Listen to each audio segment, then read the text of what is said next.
Bonjour à tous, c'est Arthur Boulin, on se retrouve ici pour 3 petits exercices en flanc et on attaque tout de suite. Pour commencer, un petit point sur la séquence d'enchères des adversaires. Donc ça s'est passé un trèfle, un pique, 200 atouts. Et là, Nord a dit 3 trèfles. Donc 3 trèfles ici, moi j'ai alerté ça, check back. Donc moi c'est la convention que je joue avec mon partenaire. Donc check back ça veut dire quoi? C'est-à-dire que après une redemande à 200 atouts comme ici, bien sûr quand il y a eu un 1 sur 1, puis après un saut à 200 atouts qui m'ont dû 19 points. Là, pour moi, j'ai choisi que 3 trèfles était toujours l'enchère qui demande la description de l'ouvreur. Donc ici, il est soit intéressé par 3 cartes à pique, soit éventuellement par 4 cartes à cœur. Il peut encore être, par exemple, avoir 5 piques, 4 cœurs, et le déclarant, enfin l'ouvreur, il peut très bien avoir 2 piques et 4 cartes à cœur, parce qu'il ne cache pas 4 cartes à cœur quand il dit ça. Donc voilà, ça permet de retrouver le feed 4 cartes à cœur ou le feed 5-3 à pique, bien sûr. Quelles sont les réponses là-dessus? Tout simplement, si il a par exemple 4 cartes à cœur, il dit 3 cœurs. S'il a 3 cartes à pique, il dit 3 piques. S'il n'a rien du tout, il dit 300 atouts. Et par contre, s'il a les deux, donc c'est-à-dire 3 cartes à pique et 4 cartes à cœur, il dit bien sûr 3 carreaux. Donc ici, qui montre qu'il a les deux descriptions attendues par le partenaire.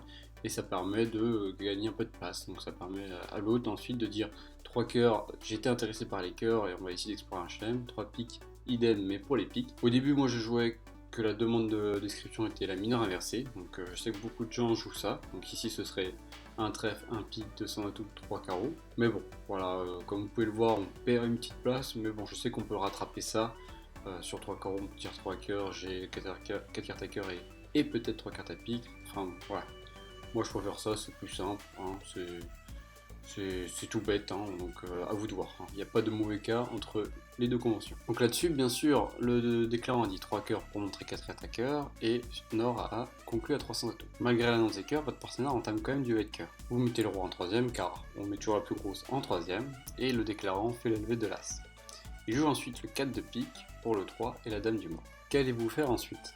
Avant de vous précipiter sur la levée de la dame de pique en prenant du roi, il faut déjà essayer d'analyser la première levée, comme à chaque fois en flanc, essayer de compter les points aussi. Donc déjà on va compter les points. Vous savez que le déclarant a 19 points, au mort il y en a 6, donc ça fait, on va dire qu'ils ont maximum 25 points d'honneur, vous en avez 7 vous, donc le partenaire a entre 8 et 9 points. Vous lui connaissez déjà le valet de cœur, ça fait déjà 1 point, mais surtout vous connaissez aussi l'as de pique, donc ça fait aussi 5 points.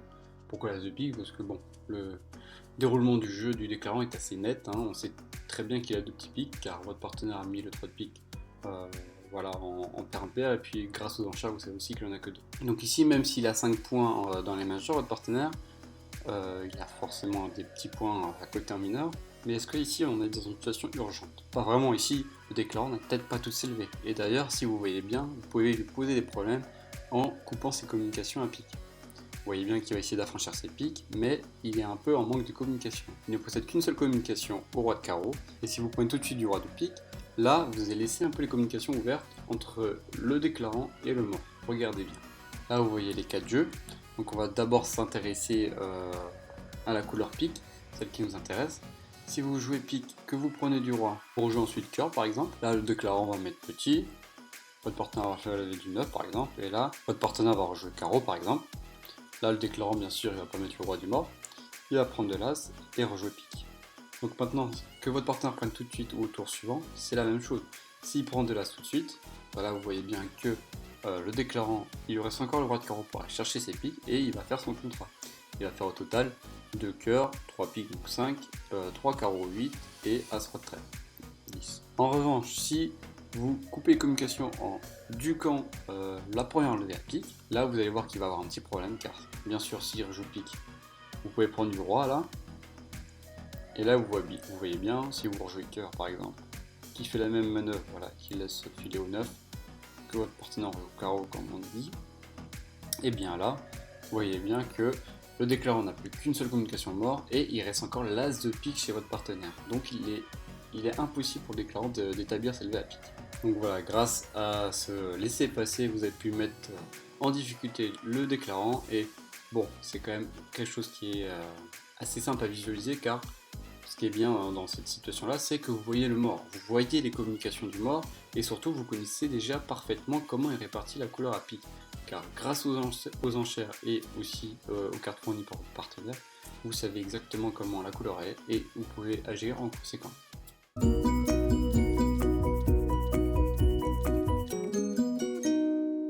Voici la donne suivante. Donc ici, ça s'est passé 3 carreaux d'ouverture et le déclarant, donc sud, a conclu à 300 atouts. Là-dessus, votre partenaire a entamé 3 de cœur. Je vous propose déjà de prendre de l'as de cœur et bien sûr, vous allez probablement rejouer cœur. Voilà, vous voyez le déclarant mettre le roi de cœur. Et maintenant, je vais vous demander d'essayer d'anticiper la suite des opérations. Peut-être que certains n'auront pas compris exactement ce que je veux dire, mais c'est-à-dire que dans cette situation-là, bien sûr, vous avez rejoué cœur, car a priori, à la vue du mort, vous savez que pique, c'est peut-être pas, ça a l'air de ne pas être un bon retour, car si votre partenaire avait as-roi de pique, surtout dans cette séquence-là, il les aurait entamés, sauf bien sûr s'il a as-roi de pique sec, hein. Mais bon, de toute façon, le déclarant a dit 300 atouts, donc il a a priori un arrêt, un honneur à pique. Donc votre meilleure chance était bien sûr de trouver, par exemple, roi valet de cœur, 5ème à cœur. C'est pour ça que vous avez rejoué cœur. Maintenant que ce plan-là n'a pas pu aboutir, car vous voyez apparaître le roi de cœur, il faut essayer de se faire à tout prix chuter ce contrat-là. L'avantage, ce qui est bien dans votre jeu, c'est que vous avez ce fameux roi de carreau second. Donc, ce roi de carreau qui est placé derrière As-Dame 7ème en mort, vous savez que vous allez faire votre levée. Qu'est-ce qui va arriver si le déclarant est cingleton carreau? S'il est cingleton carreau, il va essayer de jouer carreau la dame, et il va espérer un roi de carreau placé second. Et là, vous allez prendre du roi de carreau, vous allez rejouer cœur, mais vous pouvez rejouer même une autre couleur, trait par exemple. Et là, il va être embêté parce que là, il va pas pouvoir franchir ses carreaux. Mais bon, pour avoir dit 300 atouts, normalement, s'il est 5 boutons carreau, c'est-à-dire qu'il a vraiment beaucoup de points. Et donc là, bon, de toute façon, c'est pas notre problème. Là, ce qui va nous intéresser, c'est si le déclarant a 2 cartes à carreau. S'il a 3 cartes à carreau, vous allez pouvoir rien faire du tout. Sauf éventuellement jouer une couleur noire pour essayer de faire chuter. Mais sinon, que faire s'il a 2 cartes à carreau? Par exemple, si le déclarant joue 10 carreaux et que votre partenaire fournit le déclarant est petit, qu'est-ce que vous faites? Bien sûr, vous allez essayer de faire la levée avec votre roi. Mais là, ça ne tombe pas très bien de mettre son roi tout de suite, car vous savez que le déclarant va pouvoir ensuite communiquer avec le bord et réaliser tous ses carreaux. Quand vous voyez le 9 apparaître chez votre partenaire, vous savez que la couleur est partie 7 de 2-2. Ou, je suis d'accord, la couleur peut aussi être 7, 3 chez le déclarant, 2 et 1. C'est-à-dire que bon, ils peuvent avoir 10 carreaux dans la ligne. Mais je vous conseille quand même, surtout en match par 4, en tournoi par paire, c'est quelque chose aussi que vous pouvez faire. C'est dans cette situation-là, duquer. Duquer le 10 de carreau. Pourquoi? Tout simplement pour couper les communications. Et comme vous le savez, c'est écrit dans le titre, mais les bons joueurs duquent. Regardez ce qui va se passer si vous duquez. Mettons-nous à la place dessus, bien sûr avec son jeu, 10 de carreau, et il voit le 10 de carreau faire la levée. Donc bien sûr, il va rejouer carreau, et quand il va voir un carreau apparaître, il va se dire, tiens, l'impasse a marché une fois, pourquoi elle ne marcherait pas deux fois? Donc il va refaire l'impasse carreau, et là vous voyez bien que S, donc vous, initialement, allez pouvoir faire ensuite votre roi de carreau, et priver de communication le mort, pour enterrer les carreaux du mort. Donc vous allez pouvoir jouer cœur, mais là vous voyez bien que le déclarant il est restreint à seulement 5 levées en tout, donc il va faire moins 4. Bien sûr, vous pouvez me dire, oui, mais le déclarant sur le 9 de carreau, il aurait pu se douter que la couleur était répartie de 2 et tirer la 2 carreau. Alors, certes, c'est vrai, mais je vous mets dans la même situation avec Wes avec roi 9-4. S'il a roi 9-4, vous êtes d'accord que il peut très bien aussi tromper le déclarant en mettant le 9 puis le 4. Il sait que ça sert à rien de faire la parité parce que la couleur n'a pas d'intérêt pour le partenaire. Donc là en fait le déclarant est un peu soumis à un dilemme, il doit essayer de savoir si West a quand même le roi de carreau ou si S a duqué très bien à la première levée. Donc c'est pour ça que dès la première levée, en S, vous devez vous préparer à cette situation là. Parce que si sur le 10 de carreau, vous voyez le 9, petit du mort, et que vous mettez un petit tempo, vous mettez à réfléchir, là le déclarant va pas se tromper.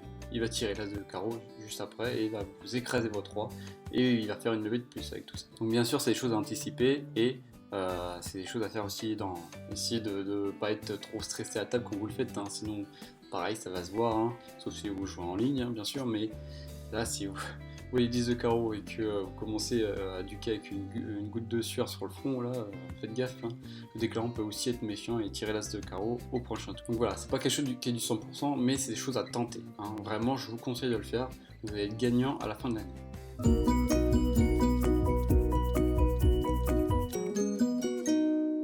Et voilà maintenant la dernière donne. Donc ici, la séquence d'enchères a commencé par 2 carreaux forcing de manche. Le partenaire a dit 200 atouts pour montrer qu'il avait 2 rois, ou 8 points et plus.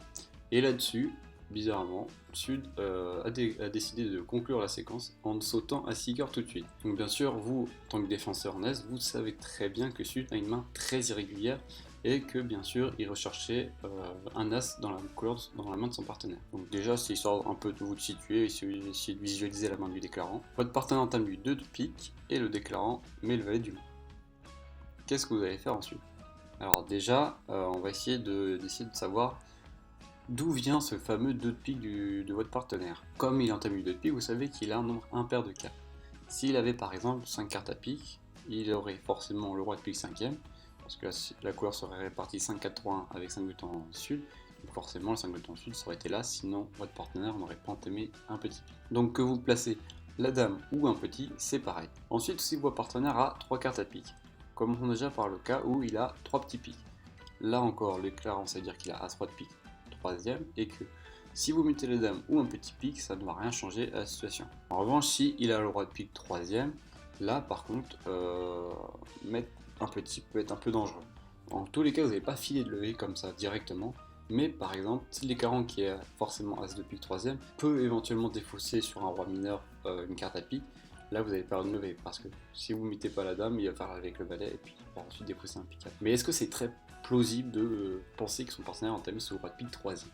Déjà, contre un schéma comme ça, c'est très peu probable, mais surtout, imaginez-vous, mettez-vous à la place de Sud, est-ce qu'il aurait vraiment sauté à 6 cœurs avec l'As de pique 3ème, hein? Mais d'accord qu'il aurait forcément essayé de chercher si le partenaire avait un soutien à pique, enfin un mineur à pique, ou bien sûr peut-être une courte, hein. S'il avait 5 boutons à pique, avec l'As de pique 3ème, et tout mettre à côté, il aurait peut-être envisagé de jouer 7. Donc on va écarter cette possibilité-là. Il reste encore la possibilité du 5 boutons de pique, et là vous allez voir que mettre petit ou les dames, ce n'est pas pareil. Si le partenaire a entamé du 2 de pique dans le 5 boutons, cela veut dire que le déclarant a As, Roi, 8, 5ème à pique. Et donc là vous pouvez essayer de lui donner un petit... de faire passer un peu un chantage, c'est-à-dire en mettant un petit pique. Vous voyez bien que le déclarant va faire la levée avec son valet de pique au mort, mais là par exemple, si il veut faire tomber les atouts, et bien après vous êtes d'accord qu'il est foutu, il n'a plus de communication au mort pour pouvoir rejouer ensuite 10 de pique, enfin si je joue petit pique pour le 10, vous prenez la dame pour jouer, je sais pas, n'importe quoi, As de carreau, enfin bref, n'importe quoi, vous allez forcément faire une levée à pique. Soit parce qu'il va devoir jouer As-Roi de pique pour votre dame, soit il va essayer de jouer carreau vers son roi, vous allez prendre et rejouer carreau. Donc là vous êtes sûr de faire chuter le contrat. En revanche, si le déclarant cherche, après avoir fait la levée du valet de pique, à rejouer pique tout de suite pour essayer de prendre en impasse votre fameuse dame de pique, bah là il ne pourra pas lutter non plus contre ce plan là car votre partenaire va couper à cœur, et là c'est pareil, vous allez faire la coupe à cœur et l'As de carreau, donc vous allez faire chuter le contrat. Donc c'est pour ça qu'il était impératif sur cette donne là de duquer, de mettre un petit à la première levée. C'était pas si évident que ça parce qu'on nous apprend souvent à mettre la grosse en 3ème, et il faut quand même garder ce principe là, essayer toujours de mettre la grosse en 3ème, mais il est vrai que parfois il y a quelques cas particuliers, hein, sinon ce serait trop facile, hein, le Brit. Mais là vous voyez bien que si vous mettez la dame, on va regarder ce que ça fait. Si vous mettez la dame, le déclarant n'aura qu'à prendre de l'As, tirer les atouts, et ensuite il pourra tout simplement remonter, enfin monter au mort pour la première fois grâce à son 10 de pique. Et ensuite vous voyez bien que votre 9 de pique est pris en impasse. Et bien, vu que le déclarant a vu la défausse en ouest, il va pouvoir prendre votre 9 à la base qui était à 4ème, et il va pouvoir ensuite claimer. Donc voilà, c'était tout pour aujourd'hui, j'espère que ça vous a plu, hein. Retenez bien ça, les bons joueurs ducs, hein. Mais bon, apprendre quand même avec modération, hein. Ne duquez pas tout le temps dans toutes ces situations, car parfois ça peut se retourner contre vous, donc faites quand même très attention. Mais bon, il y a quand même des situations assez fréquentes qui arrivent où il faut duquer, et bien sûr parfois il faut le faire dans un tempo normal, régulier, hein, pas faire non plus ça à 3000 à l'heure, hein, sinon ça peut paraître un peu suspect, mais voilà, toujours un peu... fournissez les cartes normalement, mais essayez d'anticiper ce mouvement-là, réfléchissez avant, et vous verrez que voilà, ça va vous permettre de ne pas être pris au dépourvu à la fin, enfin au moment où il faut poser la carte. Là, sur ce dernier exercice-là, vous avez vu que ça s'est joué dès la première levée, donc voilà, là au moins vous avez le temps, hein, quand le déclarant réfléchit pour son plan de jeu, vous pouvez faire de même. Et puis là, bon, de toute façon, dans cette situation-là, vous pouvez prendre tout le temps que vous voulez. La situation était claire pour le déclarant. Donc sur ce, passez une bonne journée ou une bonne soirée, et je vous dis à la semaine prochaine. Salut!